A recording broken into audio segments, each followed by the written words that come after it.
ರಸ್ತೆ ವಿಚಾರಕ್ಕೆ ಸಂಬಂಧಿಸಿದಂತೆ ಉಂಟಾದ ಗಲಾಟೆ ಇದೀಗ ಹೊಡೆದಾಟದವರೆಗೆ ತಲುಪಿದ್ದು, ನಮಗೆ ರಕ್ಷಣೆ ಕೊಡಿ ಎಂದು ಕುಟುಂಬವೊಂದು ಸುದ್ದಿಗೋಷ್ಠಿಯ ಮೂಲಕ ಮನವಿ ಮಾಡಿಕೊಂಡ ಘಟನೆ ಬಿಸಿ ರೋಡ್ನಲ್ಲಿ ನಡೆದಿದೆ.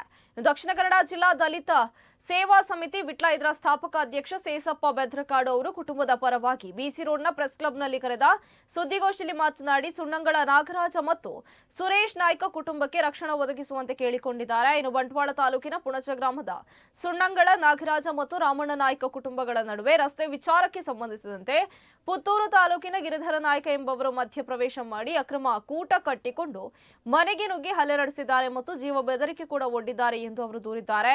ನಾಗರಾಜ್ ಅವರಿಗೆ ಸೇರಿದ ವರ್ಗ ಜಾಗದಲ್ಲಿ ರಾಮಣ್ಣ ನಾಯ್ಕ ಅವರಿಗೆ ಅಕ್ರಮವಾಗಿ ರಸ್ತೆ ನಿರ್ಮಾಣಕ್ಕೆ ಮುಂದಾದ ಗಿರಿಧರ ನಾಯ್ಕ ಅವರು ಕೃಷಿ ನಾಶ ಮಾಡಿದ್ದಾರೆ ಮತ್ತು ಪ್ರಶ್ನೆ ಮಾಡಿದ ಕುಟುಂಬದ ಮನೆಗೆ ನುಗ್ಗಿ ಹಲ್ಲೆ ಮಾಡಿದ್ದಾರೆ ಎಂಬ ಆರೋಪವನ್ನ ಮಾಡಿದ್ದಾರೆ. ಇನ್ನು ರಸ್ತೆ ವಿವಾದ ವಿಚಾರಕ್ಕೆ ಸಂಬಂಧಿಸಿದಂತೆ ಸರ್ವೆ ಮಾಡಲು ಬಂದಿದ್ದ ಕಂದಾಯ ಅಧಿಕಾರಿಗಳ ಎದುರಿನಲ್ಲೇ ಹೊಡೆದಾಟಗಳು ನಡೆದಿದ್ದು, ಎರಡು ಕುಟುಂಬಗಳ ಮಧ್ಯೆ ಕೌಂಟರ್ ಪ್ರಕರಣ ದಾಖಲಾಗಿದೆ. ಆದರೆ ಇಂತಹ ಸನ್ನಿವೇಶ ಉಂಟಾಗಲು ಪೊಲೀಸ್ ಇಲಾಖೆ ಮತ್ತು ಕಂದಾಯ ಇಲಾಖೆ ಅಧಿಕಾರಿಗಳು ಕಾರಣ ಎಂದು ಸೇಸಪ್ಪ ಬೆದ್ರಕಾಡು ಅವರು ಆರೋಪ ಮಾಡಿದ್ದಾರೆ. ಹಾಗಾಗಿ ನನಗೆ ಹಾಗೂ ಸಂತ್ರಸ್ತ ಎರಡು ಕುಟುಂಬಗಳಿಗೆ ಮುಂದಿನ ದಿನಗಳಲ್ಲಿ ಏನಾದರೂ ಮತ್ತೆ ಜೀವಕ್ಕೆ ಅಪಾಯವಾದರೆ ಕಂದಾಯ ಇಲಾಖೆ ಮತ್ತು ಪೊಲೀಸ್ ಇಲಾಖೆ ನೇರ ಹೊಣೆಯಾಗುತ್ತೆ. ಹಾಗಾಗಿ ನಮಗೆ ರಕ್ಷಣೆ ಒದಗಿಸಿಕೊಡಿ ಎಂದು ಅವರು ಸುದ್ದಿಗೋಷ್ಠಿಯಲ್ಲಿ ಮನವಿಯನ್ನ ಮಾಡಿಕೊಂಡಿದ್ದಾರೆ. ಇನ್ನು ಈ ಸಂದರ್ಭದಲ್ಲಿ ಜಾಗದ ಮಾಲಕಿ ಕುಸುಮ ಹಾಗೂ ಮಕ್ಕಳಾದ ನಾಗರಾಜ, ಭಾರತಿ ಮತ್ತು ನೆರೆಮನೆಯವರಾದ ವನಿತಾ ಅವರು ಉಪಸ್ಥಿತರಿದ್ದರು. ವಿಟ್ಲ ಪೊಲೀಸ್ ಠಾಣೆಯಲ್ಲಿ ಪ್ರಕರಣ ದಾಖಲಾಗಿದೆ, ಅವರ ಮೇಲಾಗಿದೆ, ಕೆಲವು ನಮ್ಮ ಮೇಲೆ ಕೂಡ ಪ್ರಕರಣ ದಾಖಲಾಗಿದೆ. ನಮಗೆ ಈಗ ಸುತ್ತ ನನಗೂ ಕೂಡ ನನ್ನ ಗಾಡಿಯನ್ನು ಕೂಡ ಅಟ್ಯಾಕ್ ಮಾಡುವಂತಹ ಒಂದು ಕೆಲಸವನ್ನು ಕೂಡ ಆ ಗಿರಿಧರ್ ನಾಯ್ಕರ ರಾಮಣ್ಣ ನಾಯ್ಕರ ಟೀಮ್ ಮಾಡಿದೆ. ನಮಗೆ ಇವತ್ತು ರಕ್ಷಣೆ ಬೇಕಾಗಿದೆ.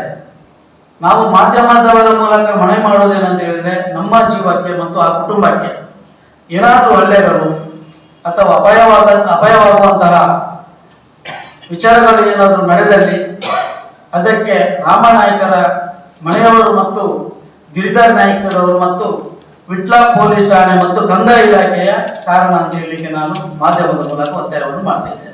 22ಕ್ಕೆ ನಾಗರಾಜನ ಮನೆಗೆ ಒಂದು ಗಿರಿಧರ್ ನಾಯ್ಕರ ತಂಡ ಬರ್ತಾರೆ ಸರ್. ಆ ತಂಡ ಬಂದು ಹೇಳ್ತಾರೆ, 24ಕ್ಕೆ ನಾವು ರಸ್ತೆ ಮಾಡಿಯೇ ಮಾಡ್ತೇವೆ ಅಂತೇಳಿ.